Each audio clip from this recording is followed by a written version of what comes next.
I think that it doesn't matter who we vote for. Honestly, this is my personal opinion. Like it really truly means nothing. Yep. But my personal opinion on the matter is that at this stage in the game, it doesn't matter which way we vote. Listen up, maggots. This is the Grouch coming at you loud and clear with another edition of the Weekend Warriors podcast. This is the place for real, no bullshit talk on the harsh realities and irreverent humor around military life. So sit the fuck down, strap in, and get ready for a raw, no holds barred discussion. This is the Weekend Warriors. Hey, welcome again to another episode of the Weekend Warriors. This makes episode 5, and I think we're starting to get the hang of this. I'm the Grouch, and joining me this evening, we've got Steven and Jake. All right. So, Steven, what'd you do today? How was your day? Well, today I had our every Thursday here in town we have a 6 meter lunch at a Mexican restaurant and sit around with. So the lunch is 6 meters long? Yes. um, the It's just a bunch of hams that sit around and tell tales and ask questions and eat lunch. And we do that every Thursday. And so that was this morning. So me and Aaron went over there and ate lunch, and then had the Radio Amateur Club of Knoxville, RAC. We had our monthly meeting tonight from 7 to about 8:30. So did that. Um, what I was showing y'all earlier, I finished printing a plate on the 3D printer for the Jeep so that I can be HF mobile with the 891 on top and the Kenwood 710 on the bottom. And now I've got to put the Jeep side of it together, get the bodies in there, and run some coax and other stuff. But that's for next week or something, because the Huntsville Ham Fest is coming up in 2 days. Oh, it sure is. And I've seen lots of people that are headed that way, and they're Yep. filming their voyage.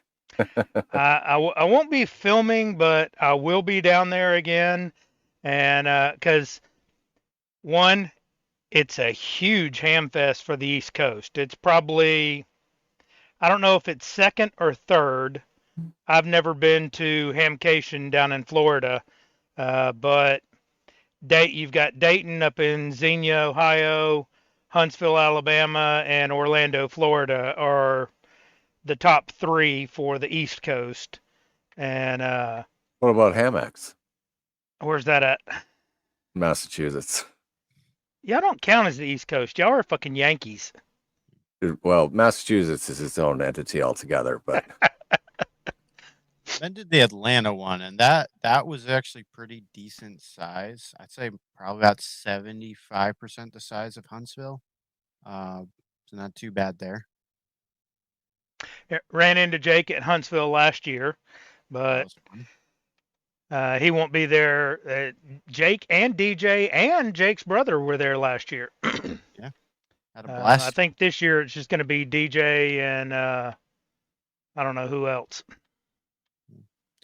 Yeah, my brother used to live down there near Huntsville. He was working for Lockheed Martin.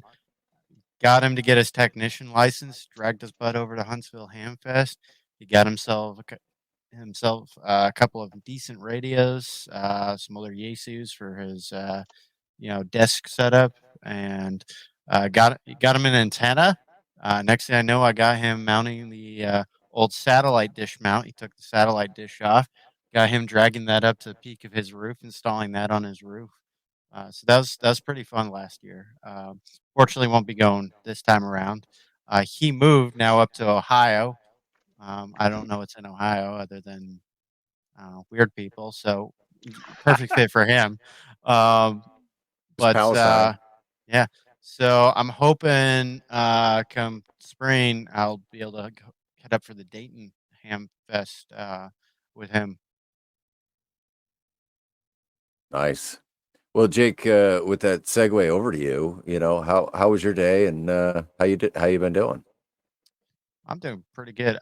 This is my first day on block leave, so my day was fairly boring compared to the rest of the week. Let's see. I got up, did a bit of homework. I'm taking 3 classes right now, which is absolutely awful. I got DC circuits, AC circuits, and physics one with lab.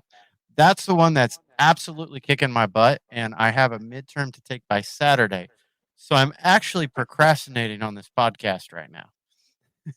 So, and y'all are enabling me. So thank you. Um, Perfect.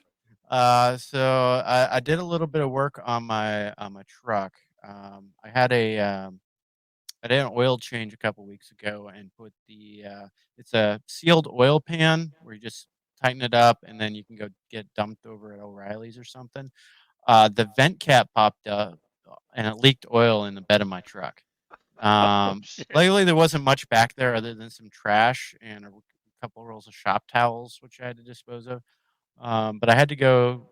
I sprayed as much as I could, wiped as much as I could down, sprayed as much as I could down with brake cleaner to trying to degrease it.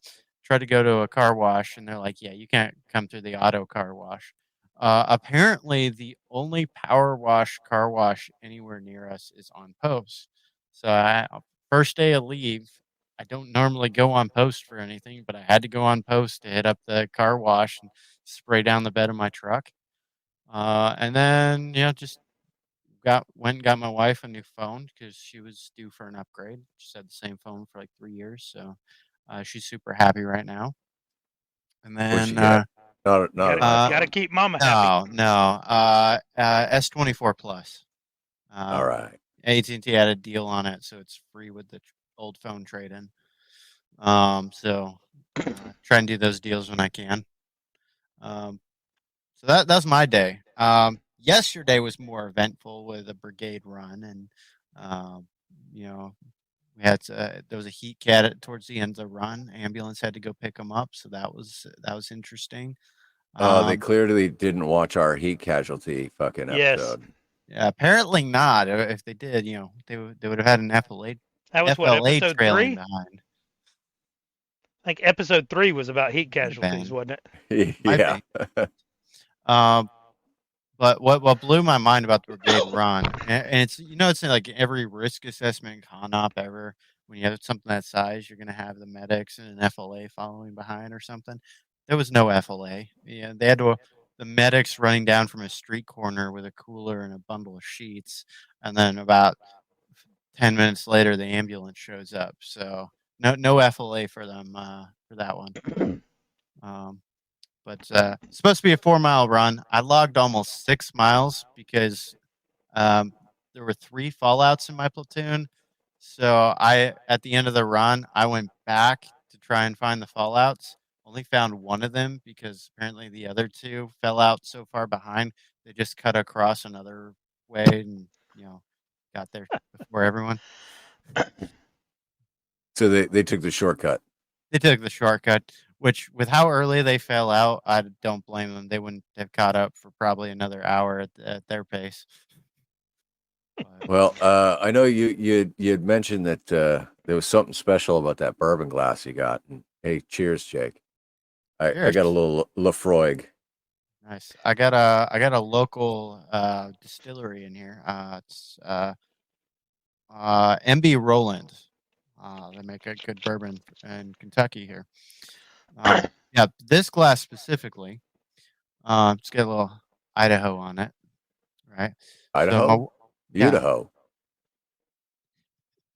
We yeah, I ought to am. hoe. Yeah, we are. But this is from the McCall Brewing Company in Idaho. And McCall, if you watching and you don't know, is this kind of mountain resort town in about south central Idaho, about 2 hours north of Boise.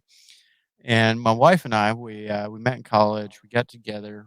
We got married back in 2017, and we're absolutely broke college kids. So our honeymoon, we we borrowed a friend's cabin they had up there, so we could stay up there for free, and we had our honeymoon up in McCall.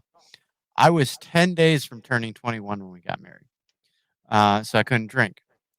Um, but what do you know? We go to McCall Brewing Company. Uh, I didn't know this. We didn't know this at the time, but one of my wife's bridesmaids was actually a server there because it was her uncle's place. She was working there over the summer. She was working there, and not only did we get served free drinks, but I was able to walk away with this nice, I don't know, beer tasting glass, I think you'd call it. I don't know. It works great for sipping bourbon. Uh, so this is for my honeymoon, Idaho. And then 6 months later, I made the dumb decision to join the army. So that glass is a reminder of lots of good decisions. Yeah, this glass is a reminder of what life was like before the army. But really though, right? Like, what was life like before the army at such a young age? I would say a lot more freedom in my personal choices, what I could do, where I could go. However, the flip side, I was broke, so I didn't have any money to back it to go do anything. Well, not So like soldiers are wealthy. no, not at all. But like there's soldier broke because you spent your money on dumb things, and then there's It's true. actually broke because I'm making like $400 a week or something. You know, Yeah, it's yeah. So on the flip side, yeah, I can support a family of four. Get a little enough left over to, go out and do stuff a couple times a year. Wife and I are about to go celebrate our 7-year anniversary. congrats. Thank you. Congrats. That's awesome. Yeah, the wife and I we just hit 13 years together, and Congratulations. that was one heck of a milestone. I'm sure, Steven, you're probably close to 40, right? 32. Yeah, there you go. All right, That's eight pretty big away. deal. Well, here, cheers to that. I got to do math at that point. It's been so long. Yeah, congrats, Steven, and But- Mrs. Steven. She's Been married not longer here than I've been alive. because I put her on a plane to Germany yesterday. Oh, So she is you wanted to spending. get rid of her that bad? Yes. So she is spending. Today's her birthday. Happy birthday, honey.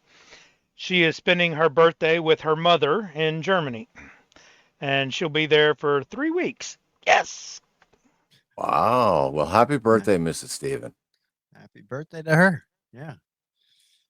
So how was your day, Paul? You know what? Not terrible. I hadn't been out to my favorite park since I came back from Florida in April. So it had been a good long while since I'd activated my park, like 4 months. So one of the other guys from the Live Free and Ham podcast, Todd W1STJ, he really wanted to go and check out this park. So I told him, I said, listen, we did a podcast recording last Sunday, and I said, pick a freaking day this week. Like, I'm leaving for vacation on Friday, so any day from now until Friday, pick the freaking day, and we'll go. And so yeah, so we went this morning. He followed me out, and what a beautiful ride. I love going out there. You got to take a lot of back roads, and it's like 20 minutes on these, single lane windy roads through the woods, and it turns to dirt. Yes. They're like, yeah. There's pictures of where I set up on my QRZ page. It's Russell Abbott State Forest, but just absolutely beautiful. So yeah, so I got to do that this morning. We get 32 contacts in a couple hours. Then I came home, and obviously the motivation now is getting ready to leave tomorrow for the week. Yeah, not a bad day though. Thanks. I have a question. All right, let it rip. Crimp or solder? Why not both? So mobile for sure crimp. Because if you're in any situation where your cables are shaking or moving around over time, you want that crimp connection where they can move a little bit without failing. Now, your solder connection is great for anything that's static and stable, but in anything that's moving around a lot, the over time, that solder joint can break or become, no longer keep the wires together. Valid point. I've never thought of it from that point of view. Yeah, well, and so like I mean, when I rewired all the boat stuff, I crimped everything. I didn't solder anything. I just crimped it all.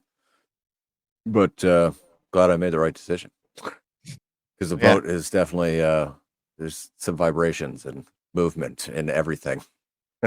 Just like the Jeep, just a little bit occasionally. Just a little bit. Let me say, it also depends on the project too. So sometimes solder makes sense. Sometimes crimping makes more sense. Now, Uh, when you make your coax, what do you use for connectors? Do you use crimp-ons? Yes, that's all. I don't solder any of mine. I'm an only crimp kind of guy. I solder mine. Really? Yeah.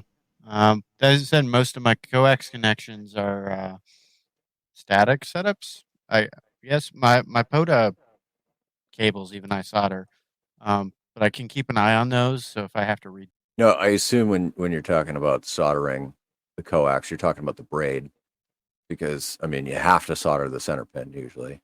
yeah, yeah, I'll do the braid solder, but uh, other than that, it's just a pressure fitting aside from the solder. I haven't purchased any of the Messi and Poloni uh, connectors yet, but I did get some knockoffs, and let me tell you, they're amazing. Okay. Oh, of course, now I'm knocking all the stuff off my shelves. Uh, yeah, well, I mean, just the fact that like Oh wow. they literally unscrew, and then on the inside you've got the ferrule that compresses, Yeah. and yeah, I mean, dude, these things are ingenious. Like they're reusable. You can pull them off and put them onto any new coax. These happen to be for LMR 400, but Nice. I need yeah. to get some of those because I have some really heavy duty. Um, it's not LMR specifically, but it's essentially LMR 600 that Oh, I got sent for free actually, but I have probably 40 feet of it if I had to guess. It's massive cable. I don't even know what connector to get for it yet. Because this won't work. This will work for RG 58, 58X, probably even as high up as the just RG8, right? But I don't is know that what to is that do. the style with the little adapter sleeve in it? Yeah, so this Yeah. are you talking about the cable or this? No, the connector. It's got the little Yeah, adapter yeah. sleeve. So it's an adapter sleeve that screws in and pressure fits, and Yep. then the outer conductor braid, you'll do a solder points in these little holes here. Yep. Then yeah, just works out pretty well. I just redid a cable. So I have one antenna set up at my house right now for APRS, and I just unscrew that for my FTM 1500 that's running my APRS beacon to my main radio when I want to use it. But I need to get my antenna set back up. I just have that one right now, and uh, now that I'm on leave, once I get back from Ohio, I think I'll set those up.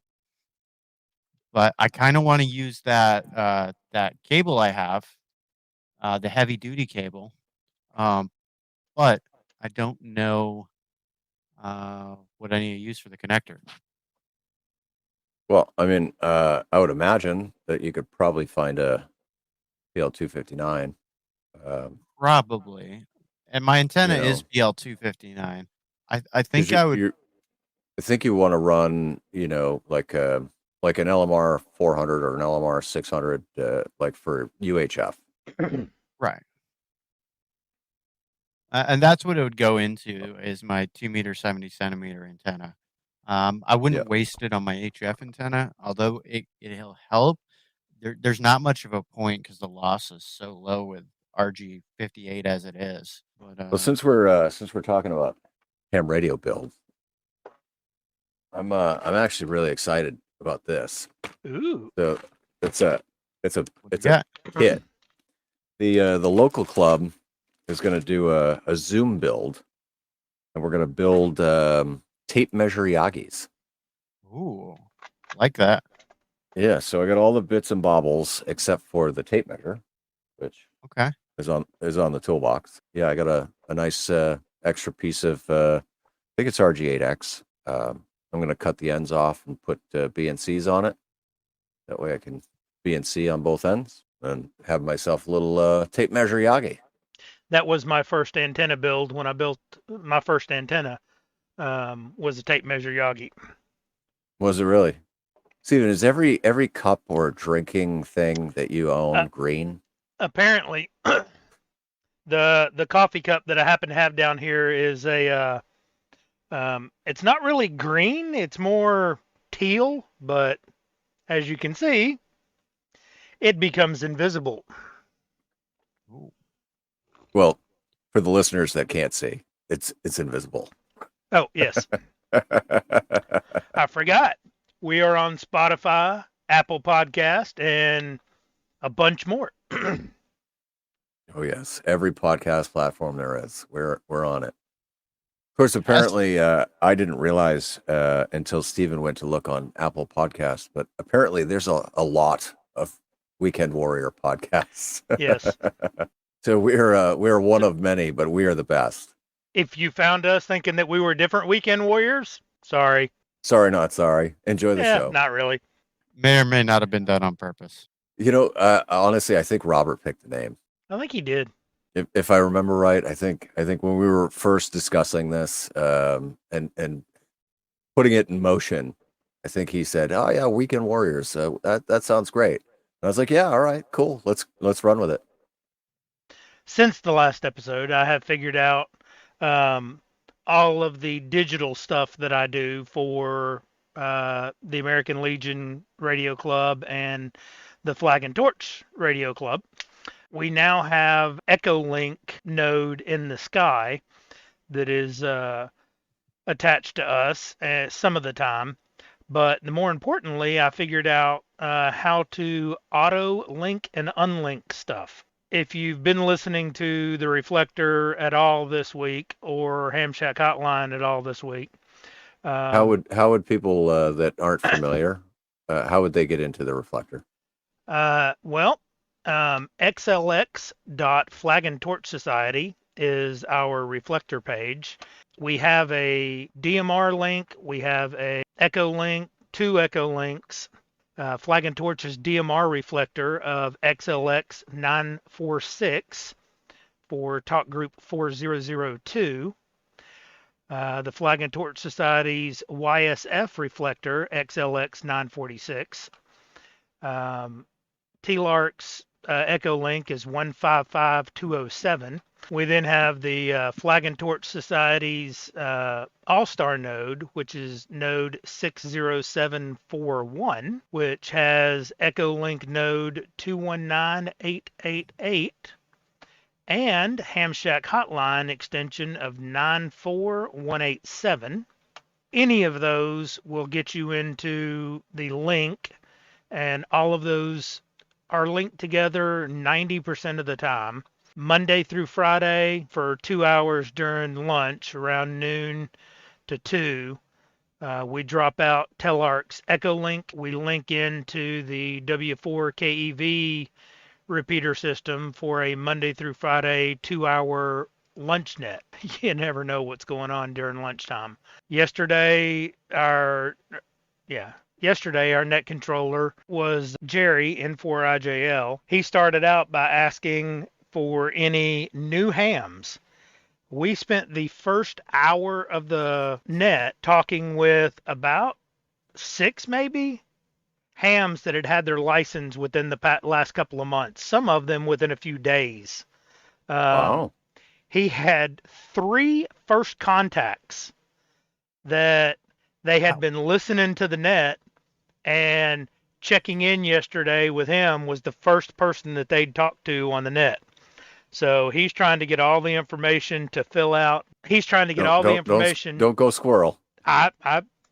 getting back to fill out the ARRL's first contact certificate and send it to them so that they've got a reference. I mean, it doesn't mean any. Your first They have contact that? doesn't mean anything. Yes. Wish I'd known that. We'll have Paul put a link for the ARRL's first contact certificate somewhere. Yeah, we'll put it all in the show notes. But it's and we'll put all the note information as well. It's a fillable PDF that says, "Hey, first contact, the date with so and so," and you print it out and you stick it over to the side or mount it up on the wall. Most people don't care the first year or so, but in 20 or 30 years, when you're still talking on the radio and you're like, I don't remember who that first guy that I spoke to was. Well, now you got something that you can stick up on the wall in a frame that looks pretty cool to remind you. Then one of the guys on the net, he said he was checking in from Hopkinsville, Kentucky. Oh, that's right next to me.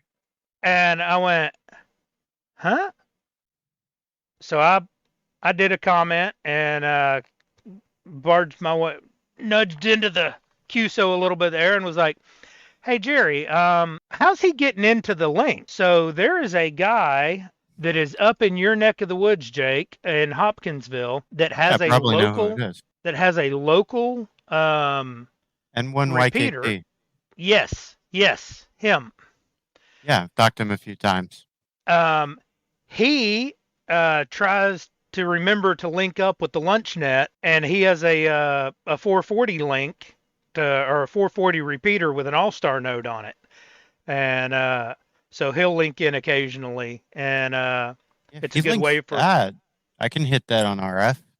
Yeah, I know. That's why it just hit me. You can hit that on RF. Yeah. Anyway, FCC's about to make a huge mistake if they go through with what they're talking about. Why don't you bring that up? I hope not. So, if you have a Meshtastic device, Yep. Few of them. like most of us do, Paul's going to post up a link. Hopefully, this airs in time so that you can go to the FCC's website and get in on the comment session to tell them to piss off and leave our portion of the amateur band alone, because otherwise we're going to lose some of the 900 megahertz. Yeah, 902 to 928. They want to take it away, huh? They want to take out the entire unlicensed service with a 5 megahertz bandwidth and 10 megahertz bandwidth, respectively. There, that's and 2,000 watts and 1,000 watts. You're taking out the entire band for any device that's already using that unlicensed service. And there are a ton of companies already produce dozens of LoRa devices at 900. I don't have the full list. They haven't supplied the FCC with the full list of everything that it's going to affect.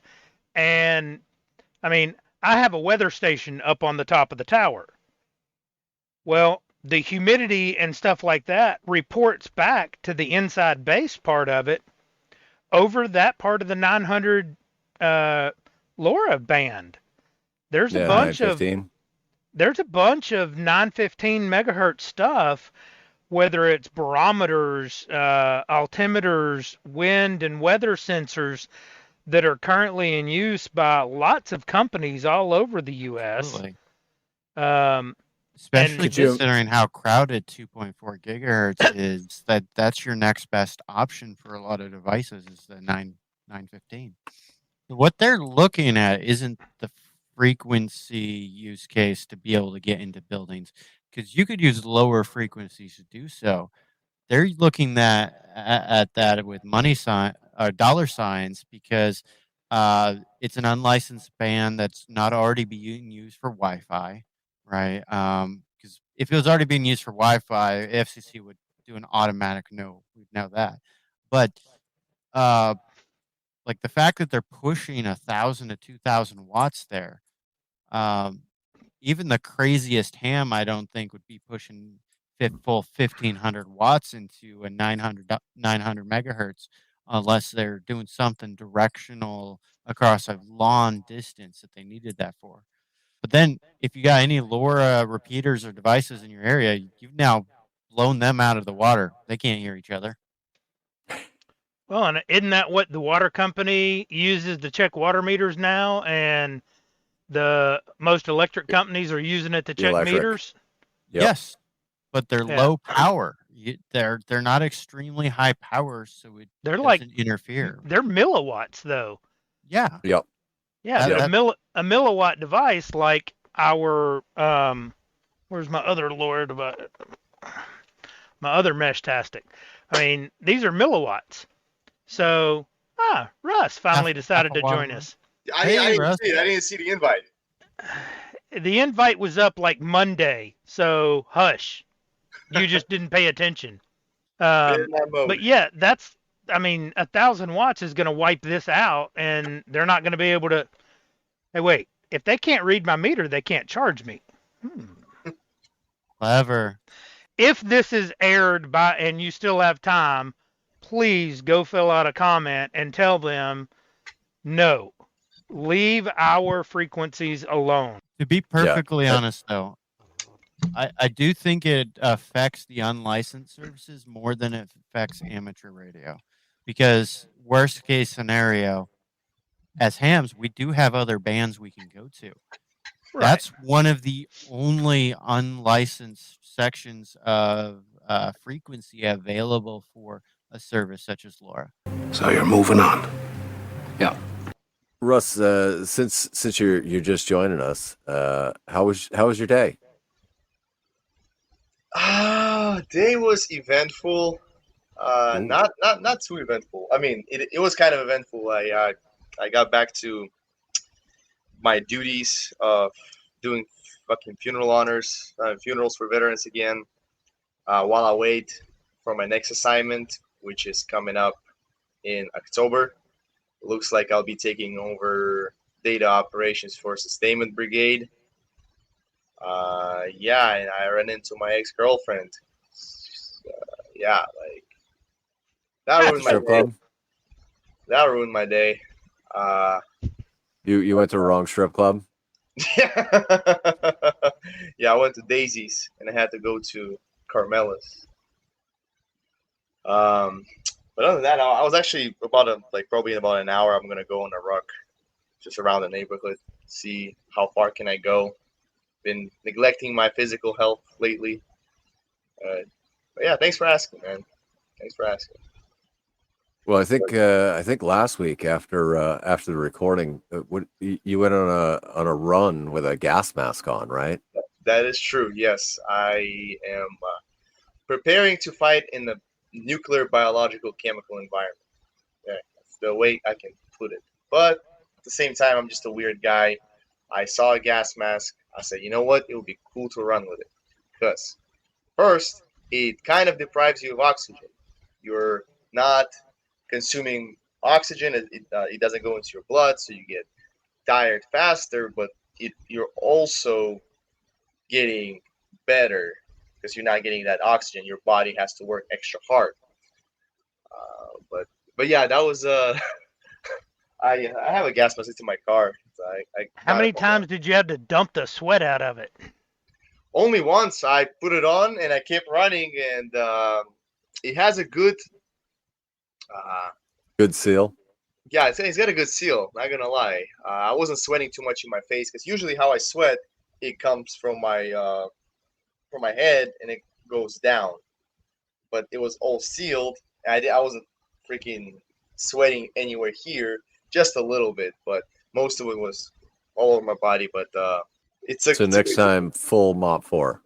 if I can get the suit, I will go for it. So which gas mask are y'all using now? Are y'all still using the M17s, the older M17s? No, we went to. Oh no, not those. Those are Vietnam era. I think it's M40. They're Desert Storm arrows, M50. fucking kid. No, we used the M50. We were wearing the M17s. Wow. I know because I fell. this is pre Desert Shield and Desert Storm, but um, back in 1990, um, I fell asleep in a foxhole wearing one of those and woke up in the hospital with pneumonia. Oh shit! Good lord. Wasn't But I was running with M17. That was actually M17. just have an M17 lying around? I got 3 of them upstairs. If you got an extra, I'll take one. I bought 2 off of eBay, and then for my son, I got him a Yugoslavian youth one. Oh, those ones are sick. The Soviet style. Yep. Yeah, I had to get an adapter for the canisters so that, you know, I didn't have to buy different canisters. But yep. So the 14-year-old has a Yugoslavian, and then the wife and I have M17s. Now, Yeah. my family still gives me shit for this, but when COVID first took off, What's your source on this? A tinfoil hat? right? All the scare tactics and the propaganda and all that. Let me tell you that I went grocery shopping in full Mop 4. No way. 100%. That's actually great. I don't blame you. That's awesome. Because you know what? I was like, you know what? If this virus is as bad as they say, like, this is my only protection. If I'm going to go out in public, I'm going to go full Mop 4. And yep, I had my 1911 strapped to my thigh. I went to the grocery store full Mop 4. Because it's politics, man. Politics. We should get together, talk politics sometime. All right. Not to get super fucking political, because I know like politics and religion are the 2 things that divide people. But based off of what you know, right? This is for all of you, right? Based off what you know, is Kamala and Walz the next president and vice president that you want to vote for? Fuck no. How he's gonna? We already weak. Oh wait, was I supposed to think about that? I don't think there are worst options. But I'm in it. So I'm a independent. I'm a right leaning centrist. I identify mostly as libertarian. Yep. Oh, I am a libertarian. If Kennedy had more support, I would probably be voting for Kennedy. But to be perfectly honest, I may very well end up vote for Kamala, because I think out of our choices available, that campaign ticket might actually be a better option for us. Now, people may disagree that you might think the other side of the ticket's a better option. I can't find But it. for me personally, I think Trump is too polarizing of a person for our country. And what we need, regardless what side of the ticket you're on, we need way less polarization than what we have right now.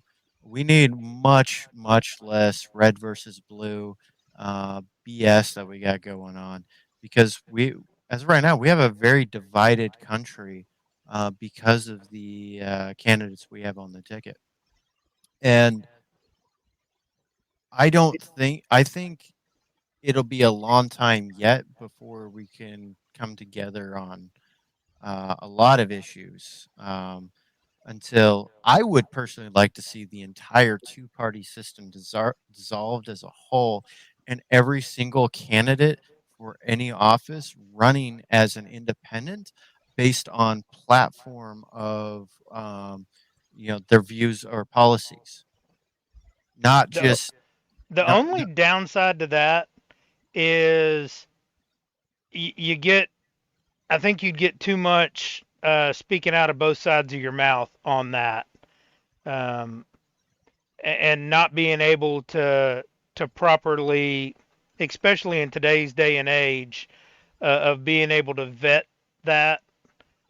I do think that we need more than 2 parties. I think that we need a third or a fourth, to sort of even it out, because the 2 that are currently there are both fucking broke.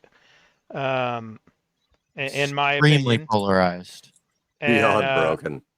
I mean, I do disagree with Jake, but because uh, I'm the type of person that if there's an incumbent, I'm voting against you, just because I think other people need a chance.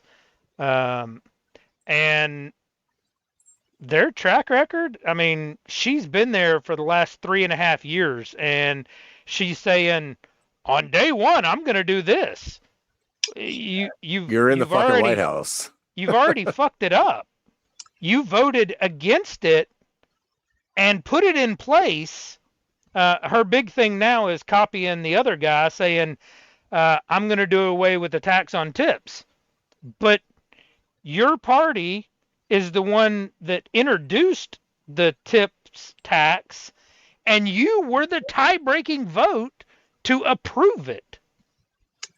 So your track record is for shit. So that's one of the many reasons. But Well, so Paul? I'll agree with Jake that the country is very divided. And I think that it's divided purposely. Oh yeah. Because I think that it doesn't matter who we vote for. Honestly, this is my personal opinion. Like it really truly means nothing.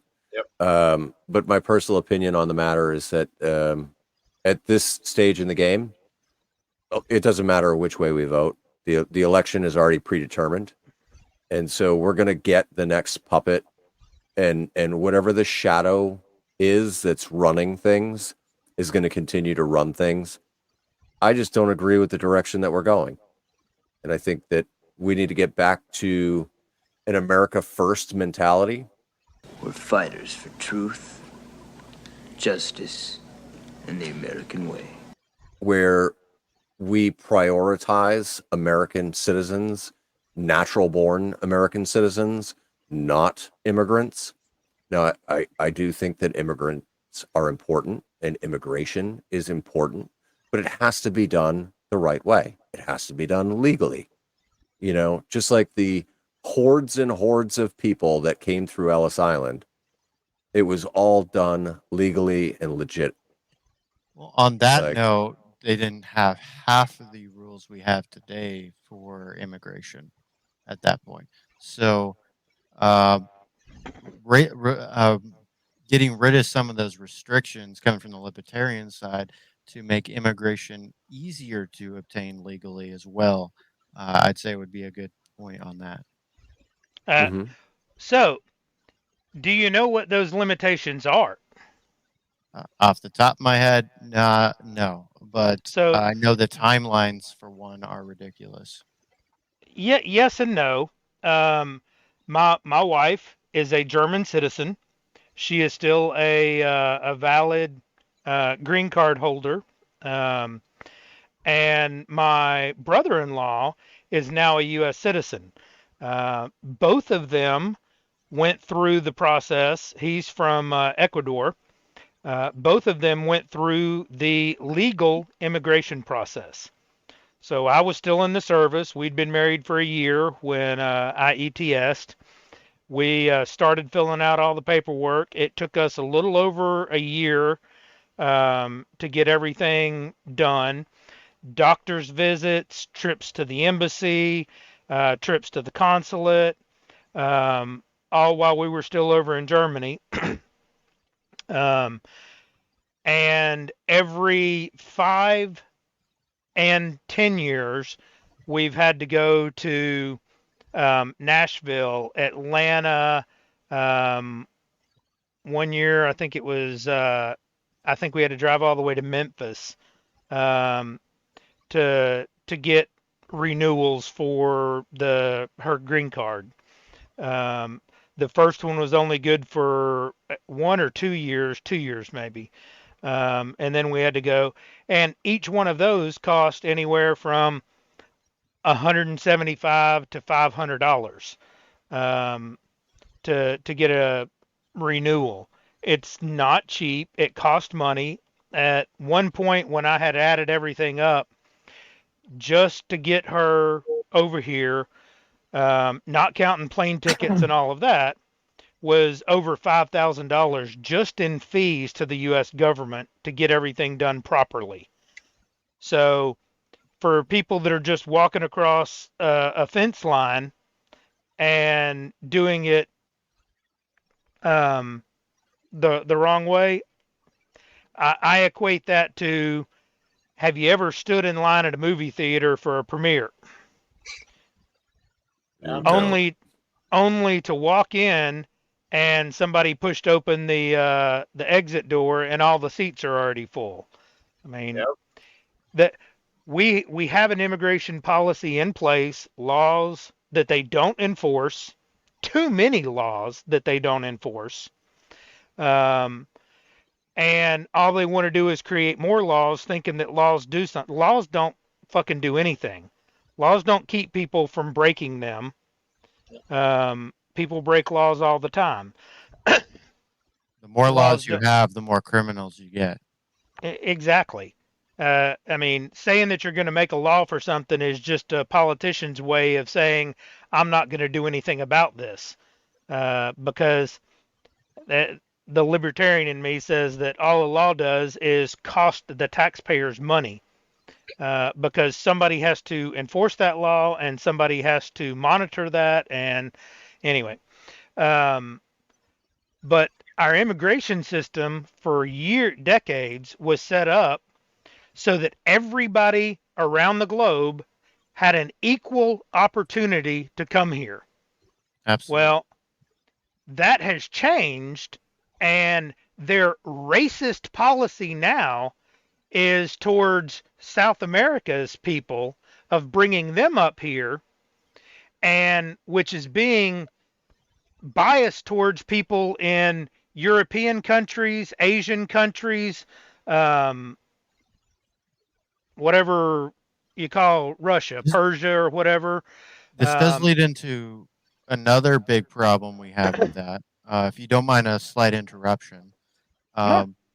So another big problem that reason we have that is so much of the United States agricultural community, from orchards to farms to ranches, everything across the board relies on migrant workers from South America to keep our country fed year to year, because they're the only people willing to work as hard at such low wages. In most cases, under the table, below minimum wage, because they can get away with that. And our entire society and agriculture relies on that. But why? Because we don't pay farmers enough. Nah, I disagree with that. And a lot of cases, I'm talking small time farmer. I'm not talking like the corporations. No, I agree with that. I disagree with because we have allowed our government to tax us at 50 something percent, 52%, I think it is, of our wealth goes to the government. So the government can then in turn give it away to other people so that they don't have to work. Yeah, right there. Or give it to other countries, like funding the fucking Taliban. And did you guys see the Sean Ryan podcast? $44 million a week to the Taliban? Yeah, that shit is unacceptable. You're talking about when they're the Mujahideen or after them? No. Oh, currently. Last week. Oh, we are currently paying the Taliban. Every week this year. Currently. Yeah. If you haven't checked it out, Sean Ryan has some absolutely phenomenal interviews. Yes. Legend and the other one, of course, I can't think of it off the top of my head. I mean, the reason I kind of see why, because why not? We can just fucking print some more money. Like, who gives a shit? Let's just give money to everybody, and then all we gotta do is just press the button, and here you go. We have it for you. And then who suffers? Us. You suffer, Steven. You suffer, Jake. You suffer, Paul. We get taxed. I with already your suffer. benefits. So we can print some money and give it to those who don't want to contribute absolutely anything to the society, / give the money to overseas government to try to maintain our presence and influence there to prevent some sort of whatever they were trying to prevent. I'm assuming they're trying to prevent fucking Taliban just blowing shit up. I don't know. Fucking don't fucking know. But Well, here let's get into some fucking conspiracy theory, right? Like, Oh, conspiracy theorists of the world unite. Was there no end to this conspiracy of irrational prejudice against Red Ryder and his peacemaker? if you think about it, I truly believe that the focus on trans ideology and this whole like gender isn't a thing and very anti-science, anti-biology, I think it's all a smoke show so that we're not paying attention to what the government's truly doing. Oh yeah. You know, because like, I mean, if it wasn't for people like Sean Ryan, like we wouldn't have a clue that we were still contributing like hundreds of thousands of dollars weekly to this fucking Taliban. And all of those years of lives and limbs lost. And for what? Like, I think the government is just, it's far too big. And I don't know how we hit reset. I'll tell you this: politics are so screwed up. I didn't even vote in the last presidential election. I wasn't okay with either ticket. Yeah, but unfortunately, you have to pick a side, and you have to pick the lesser of two evils, because if you don't vote, then locally here, we just had a general election and a primary, and we only had 7% voter turnout. Yep. When only 7%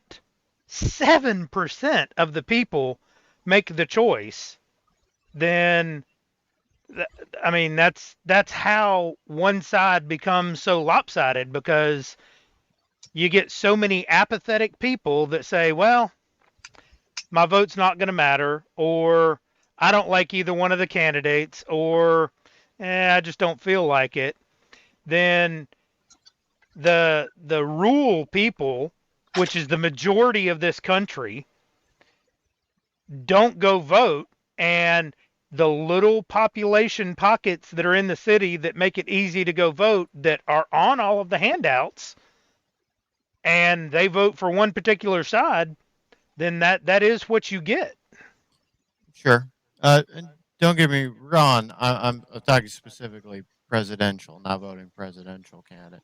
Like you should, the most impact you can make on any vote is up to your state level.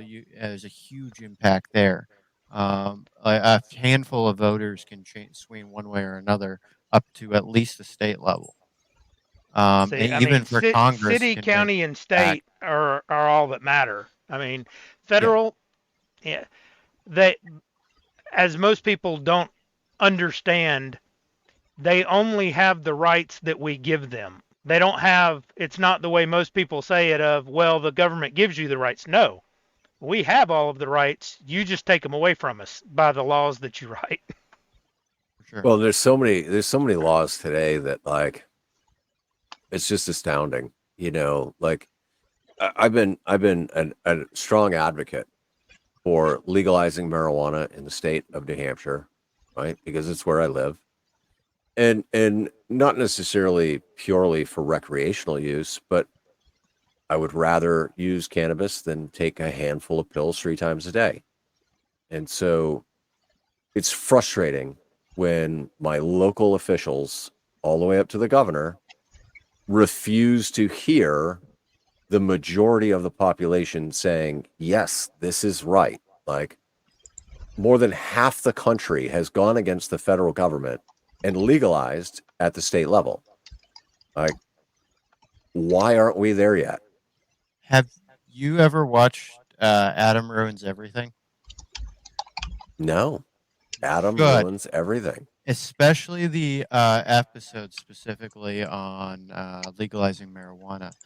The entire reason that marijuana is a Schedule 1 drug in the first place is because of racism against Mexican South American immigrants. I thought because of the alcohol is going to go under the business. Alcohol in the pharmaceutical industrial complex will deteriorate due to getting marijuana legalized. That's what I heard. Of ketamine and steroids. So, Okay. I can see that.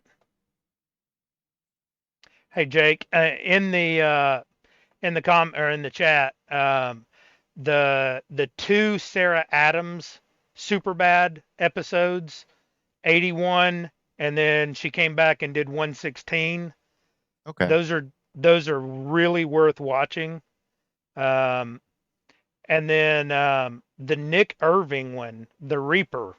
He was a Army sniper. It's 118. It's a pretty good one. It's the Sean Ryan shows are not short.